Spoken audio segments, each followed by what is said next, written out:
Hi, everyone. Welcome to another episode of Homemade Ops.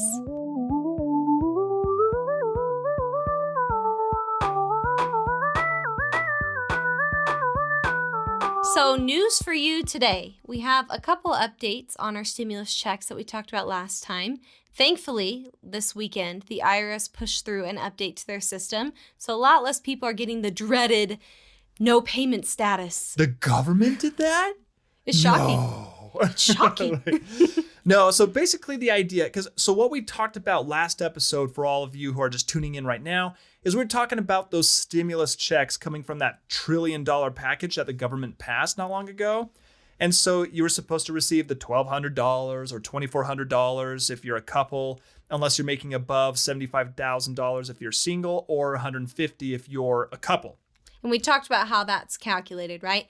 $5 less for every extra $100 you make over the threshold. Exactly. So so just remember with that, if you have any questions on how that works, feel free to jump into our prior episode. But we have an update for you today because last time, let's say you ran into some issues where you're just thinking, where is the check and how can I get that money any sooner?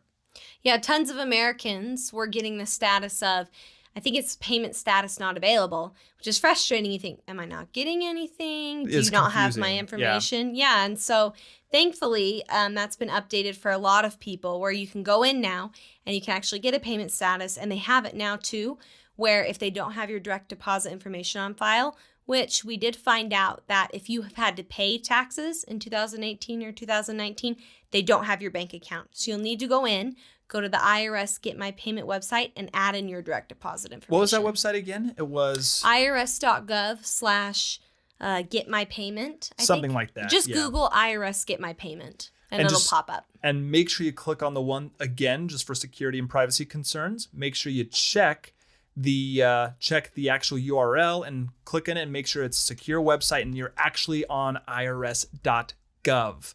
You do not want to fall victim of a fraud or of any scam. So I've got that link actually now. It's irs.gov/coronavirus/get-my-payment. Perfect. So there you'll be able to check and see where it is. And the good thing about entering in your bank account information is you'll get it a lot faster, the actual payment, than I think, what was it, Kimberly, like August? Yeah, they're talking, they're going to start mailing out the first ones relatively soon. They're even projecting spending until August or September to get them all out. Yeah, so if you want or if you need it, especially for those who need that money now, if you're in a financial situation where that money is crucial, well, definitely jump on in and put in your bank account information to the IRS Gov site, and then you'll be able to get it much faster. Awesome. Okay, so we're going to get into kind of a new little segment that we have for you called a couple deals. Yeah. So, couple deals. So what couple deals is it's non-sponsored deals that Kimberly and I have found from anything that we have discovered or any of your recommendations too. If you find any cool deals that you want us to know about and show on the show, let us know and we might throw it into the segment. Well, basically, but because of the whole COVID-19 thing, we have actually found a really good website. And when I say we, I mean Kimberly. Kimberly found a really good site. So a lot of us have been struggling with working out, trying to work out, get the energy and strength that we need. We're stuck at home and now we're kind of finally we might have gyms opening up in the next couple months now. I don't know. Just watch the news. They'll figure that out on the political side. But for us, if you're at home and you want some exercising equipment, if you go to Amazon or if you go to some of these other places, it's ridiculously expensive. And they're all sold out half the time too, or you can't get exactly what you want. Yeah, it's rough. And so everything is now overpriced right now. However, Kimberly found a really, really good website that we actually bought her for her birthday. She found an item she wanted for her birthday, and she'll tell you more about it. So I've wanted a spin bike for a long time. I think that's a lot of fun. Doesn't take up a lot of room in your house, and they also don't need to be plugged in. Now, okay, just some background on her. Like she started spinning when we first got married because we lived in Arizona for a little bit. And there was this class and she started going into it and she just became addicted. It was really fun. They got music and it was funny because I took Todd once and he was laughing because the instructors get really out of breath. It's hard. And they don't say words. Well, how do you say it again? Okay, so there's this lady. She's awesome, like super fit, super cool and tough and everything. But she's on this bike. And instead of saying up and down, because they do these cool workouts when you spin where you like stand up and while you're pedaling. But she wouldn't say up. She'd be like, ah, ah, down, ah, down. And I was just like, hey, it's a workout. Kudos to her, more power to her, because she was talking the whole time and she was also pushing. You could tell she was pushing really hard. Yeah, so we like spinning. I think it's a lot of fun. I like how it doesn't take up a lot of room, like I said. And spin bikes are a pretty good investment in my mind because you don't have to plug them in, they're not electronic, they don't really break down as much. Things that are electric, you have to replace a lot more parts. So I Googled it and I kind of found the one I wanted. I wanted this one called the Life Fitness Lifestyle GX, was the kind. And if you buy it new, it's like several $1,000s. Super expensive. No way, yeah. Right? So I thought, okay, I'm looking at used. Even if you go to like Amazon used or even anywhere, they're just super expensive. Yeah, they're crazy expensive wherever you go. So I'm looking on Google Shopping and they're refurbished. Like I pulled up a link today for the bike and it was a remanufactured bike and their sale price is $22.99. So over $2,000 and that doesn't include shipping, I'm sure. So I found this website on the Google Shopping. It was like an ad and it's called saferwholesale.com. And it's from a major wholesale website. I thought, is this legit? So I called them and say, you guys legitimate business? I just wasn't sure. I've never bought from a wholesaler. And yeah, they were. And I ordered over the phone and I bought this bike. And they've had the sale price since March, but it says it expires every day. So don't worry about that too much. But it was $797. So it was about $800. Over $2,000. Yeah. And I paid an extra $100 to get a little computer that tells you the time and your speed. And then it was $200 for shipping. So they said that they have a $75 residential fee for shipping it. And like if you ship it to your home rather than a business. And I called him and talked to him and he waived that for me.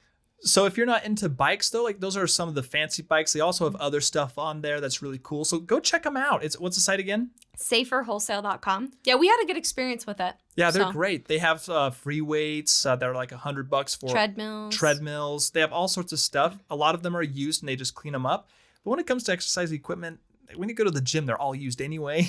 And they last when you go to a gym, people are riding all day every day and they last for years. So yeah. If you ride it once a day at home, it's not a big deal. So definitely go check that out if you're looking for some exercise equipment. It might be a cheaper option for you.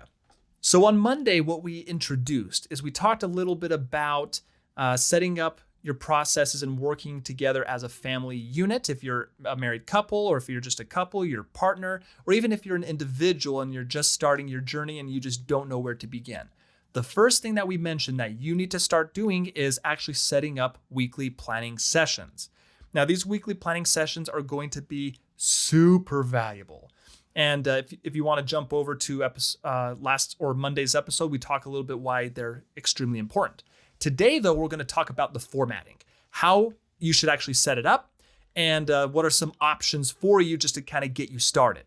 So what we have done, Kimberly and I, to set up our processes that have really helped us out, first, we actually set up a master meeting. And this is a once a month meeting. Now, usually this meeting will happen at the end of the month, so that way we can review all of our prior information from the last month. So finances, our goals, how did we do? You can kind of just check and see how well you did. And that's what the whole purpose is of this first master meeting, the once a month meeting. And this usually happens the day after the month usually is when we do it. So the first or the beginning of the next month. Or just, if you do your meeting every Monday, for example, the first Monday of the month. Exactly. Something like that. So you get to decide what you're going to do then. So that's going to be the first thing. Now, in this meeting, this is usually what happens. You then prepare. So you talk about your previous month like we discussed, but then you're going to prepare for the following month and set your goals as well. Now, you want these goals to be realistic, of course, so you're going to use your previous month detail and also previous month, so you need to track these. And there's a lot of ways where a lot of softwares you can use to track your finances. There's websites like Mint, apps like Mint, and there's a lot of others. You can also use spreadsheets. We use Excel. We're a little bit more manual and nerdy. So, so we use Excel because we set up our own equations and everything. Well, more on that later. We'll show you how to set up all of that in a later episode. Yeah, we'll give you more detail how to exactly set up a budget, or at least the way we like to set up a budget. That's a pretty easy way to update, and it gives you a lot of good information. Exactly. But just know that when you're going to schedule this meeting, the first thing you need to do is figure out when you're going to do it and have this master meeting happen at least once a month. Now, what you're going to do from there, once you have figured out when your master meeting is going to occur, what you're going to do now is set up weekly planning sessions. Now, these are going to happen once a week on the day that you designate, just like the master meeting, but these are going to basically follow up on the goals that you established for that particular month. So here's the steps, and this is what we want you to focus on. So if you have not, and you don't have, this is not static, by the way, you can come up with your own process, but we want to share with you what we have done and then have you apply these steps, and then you can tweak them from there. You can adjust them so you can make it your own. So the first step that we want you to do when it comes to these weekly planning sessions, because these are really going to be the mechanism that drives you in following your goals. Because as we all say, right, repetition is the mother of all learning. The more you're reviewing this information, the more you see it, the more you'll be able to be in control and remember where your status is, your current status quo. So step one, the first thing you need to do is review your finances. That's step number one. So every single week, you're going to pull all of your bank accounts that you use. If you have one, if you have a couple, with you and your partner, if you have separate bank accounts, or if you have them in together, we'll talk about our strategy on that a little bit later. But when it comes to your bank accounts and credit cards, bring them all up. Review every single purchase that you have done that week, and you're going to put it into your financial tracker. Whether it's Excel, whether it's that Mint or some other application that you use. You're going to put that into your tracker and make sure you account for every penny, all right? So put every single penny in there, track it, or if you have it automatically hooked up to your bank account so those transactions pre-populate, that's totally fine. Just make sure that every penny is accounted for. Now, here's the best thing that you can do. Get specific.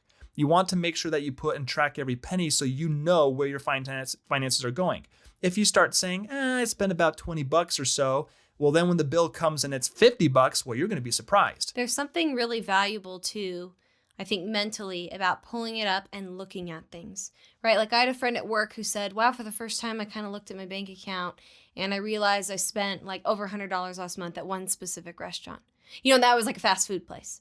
So you don't realize sometimes until you pull it up. So if you pull up every week, I'm like, oh, I'm spending a little more on groceries than I thought. There's something mentally valuable about looking at it every single week.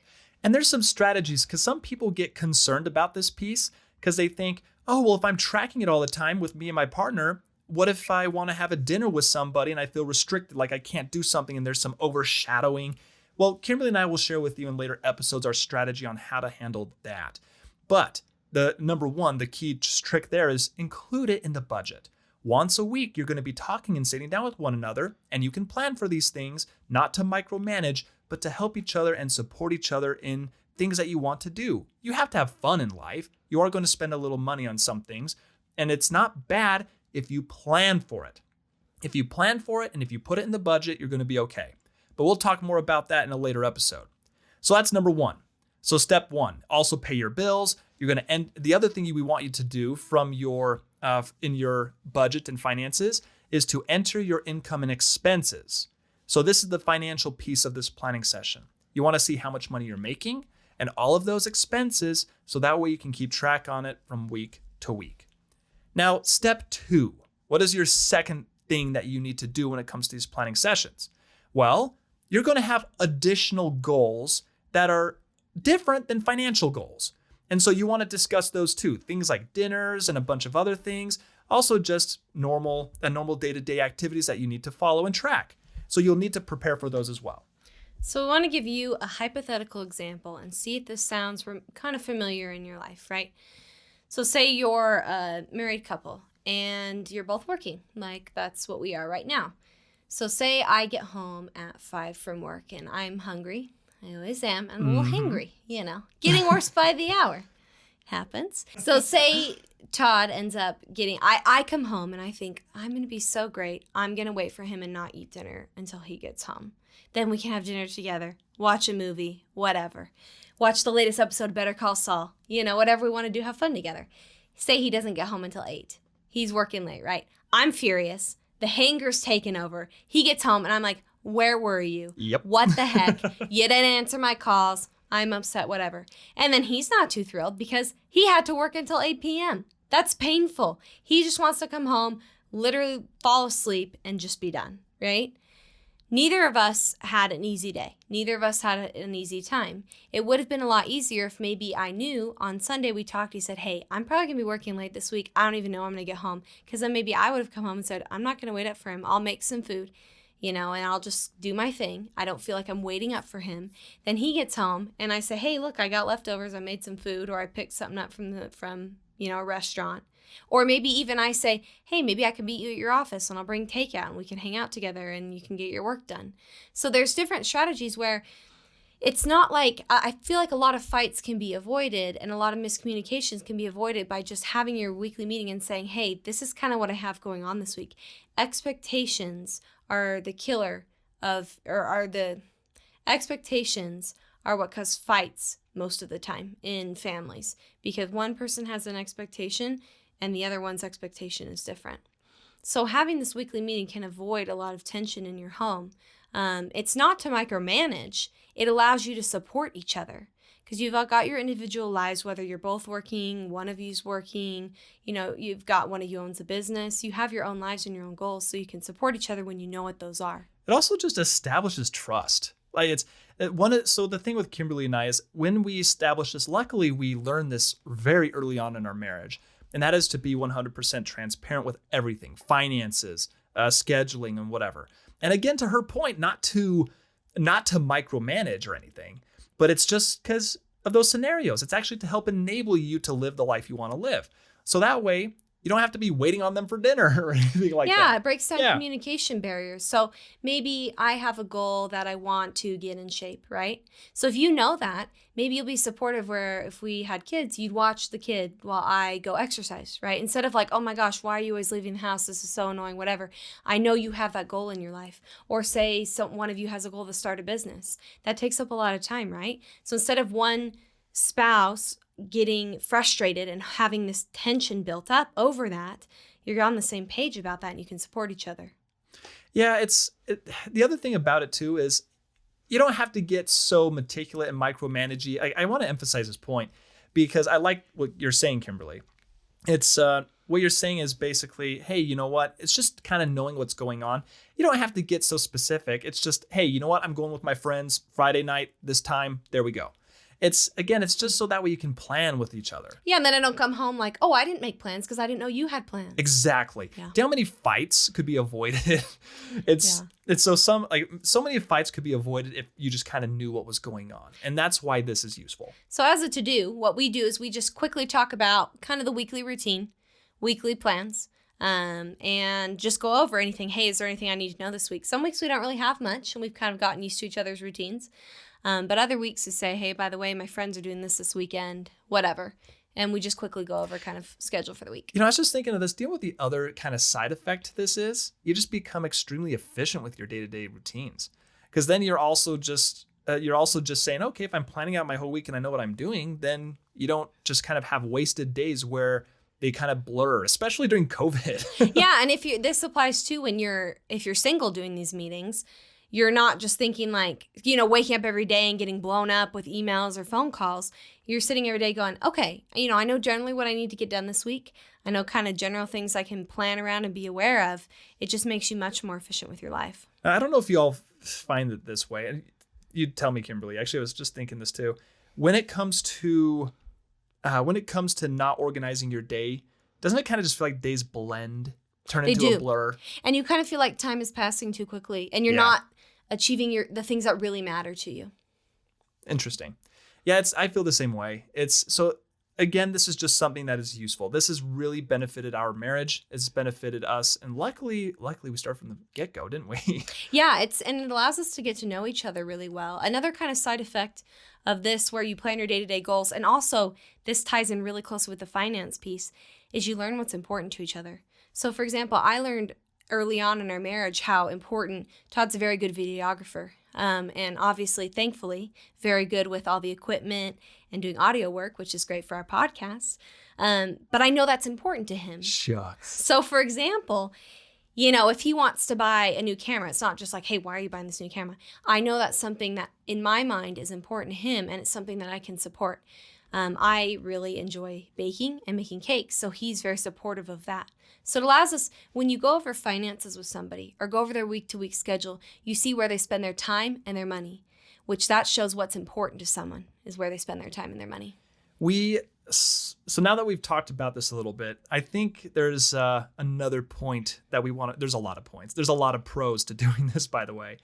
But the one thing that we want to make sure you all get, and that is that you become comfortable talking about finances. One of the biggest things that people hate or that hate discussing is money. Like as a couple, it stresses people out all the time. Now, Kimberly and I, luckily, because I graduated in finance, she did accounting. So because of that, we're pretty fortunate. We're from the get-go. We love it. We love it. Yeah. Numbers are just numbers to us. So but the thing is, we realize that this is tricky for a lot of people. It can be very painful. Exactly. So having these meetings gets you used to the fact of your financial situation and talking money talk. So that way you can get financially literate and understand your situation better, so you don't fall in the pit holes that so many couples do, where now they're spending too much money. They think, oh, I can put all this money on a credit card. And I'm racking up all these interest payments, which will put you in a hole. Like they literally will.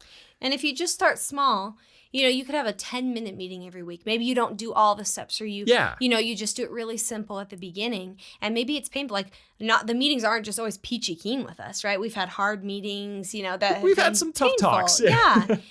And so it's just the fact of doing it. Like, for example, a week ago, I tried prenatal yoga for the first time. Having a baby this fall, and I thought, I got to be more flexible. Surprise everybody. Yeah.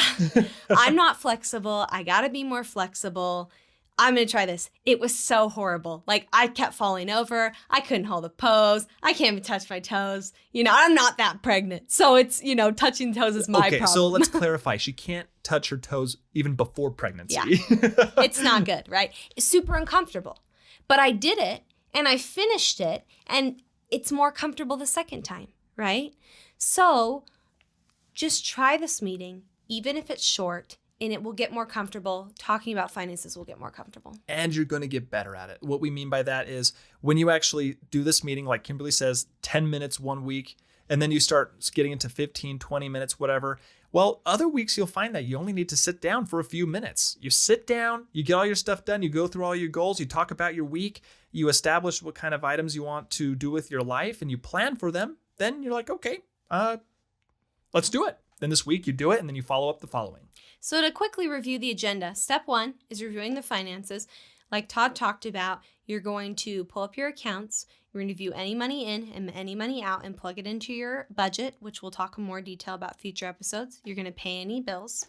And then also step 2 is you're going to plan your day-to-day activities and other goals. So a quick idea of some other goals around that is maybe planning a network opportunity to advance your career, planning a fun event to go to in the week, deciding a topic to study that week, or reviewing any other personal goals. So this is more of kind of the soft section about who do I want to become and what simple weekly goals can I fit around that. So for example, if you want to become someone with, X career and you need to do more networking to do that, it's a lot easier to think about what can I do weekly rather than, oh my gosh, I just know I need to be X kind of person in my life. So now let's move on to step number 3, which is the Homemade Ops Weekly Challenge. This is my favorite one. So we want to include you in our Homemade Ops weekly meetings. And so we want to issue a challenge every Wednesday after we've talked about different topics over the week. Maybe one week we're talking about retirement accounts or insurance. And we're going to give you a weekly challenge that is doable in a week. It's a simple goal that you can do. It's not going to be a goal like get your budget figured out, get your financial situation figured out. Get your retirement planning in order. Something so Nothing broad like that. and boring. Yeah. It'll be something simple that you can do, and you'll do it as part of your weekly meeting. So you've gone over your finances, you've gone over your day-to-day activities and personal goals. Number 3, you'll do your challenge item or talk about how you're going to accomplish your challenge item during the week. So to give you an example, this week's challenge item is going to be you're going to decide when you'll have your meetings. So you can decide a lot of ways to do this. Ours, we've done is Sunday afternoons. We left it kind of broad because sometimes our Sundays will look different every week, and we like to keep those days a little bit more relaxed. It's the weekend. But you could set maybe like Mondays at 7 p.m., right? Set a time when you both can be uninterrupted, or if you're single, a time when you can be uninterrupted from emails, phone calls, or you just have a little bit of time to yourself, and stick to it, right? So I definitely set a day of the week, and then it's up to you if you want to set a specific time. If you're having a hard time keeping to it, setting a specific time might not be a bad idea. Perfect. So make sure so that's the first challenge here. So the first challenge is setting up that actual meeting when you're going to have it, and have your first meeting. Discuss what you're going to do. Talk with your partner, or if it's yourself, write it down in your journal, whatever it is, and write down just the stuff you would like to do. What are some goals that you would like? What's your agenda? And then from there, we'll discuss how to set up those pieces of it in later episodes. Like we'll talk about setting up a budget. We'll talk about achieving other goals. So set up your meeting, set up your time, and create your quick agenda. We talked about it a little bit in the last episode, but we really love using Apple Notes because you can share each other on it, and you can make updates live, just kind of like as if you use Google Docs. And it's easy to do because it's on your phone. The simpler, the better. So we have a little shared note laying out what we're going to talk about each week. We have the same agenda for every week. You don't have to take notes for that specific week or anything, but maybe have 1, 2, 3 finances, personal goals, and then your challenge for the week. And we just bring it up, we look at it, and go through the list. Your list may be different than ours, and that's totally fine. So that's why you need to sit down with your partner, by yourself, and figure out what that list is. So to wrap up, we really believe in this meeting. This is something that's helped our marriage. We love it. We love talking about it, and we love doing it. It's never perfect. We miss weeks sometimes. We've had hard meetings sometimes, but it's something that we really feel can strengthen you as an individual and as well as a family. And it can help you really start to take control of your life rather than letting things take control of you and letting the days pass kind of in a blur, and you're becoming who you want to become. We feel like it's been able to set up our home physically, emotionally, and financially. So try it out and let us know how it goes. Write us on social media, send us an email, let us know your thoughts, let us know any questions you have or maybe challenges you've run into or feedback for us that we can discuss in future episodes. Remember, it may be awkward at first, but don't give up and find out what works for you. Find out what you can do to make this meeting something positive in your life. It may not look exactly like ours, but those were some tips that we have to make it effective in your life. So thanks for joining us today on our 3rd episode of Homemade Ops. Have a great week.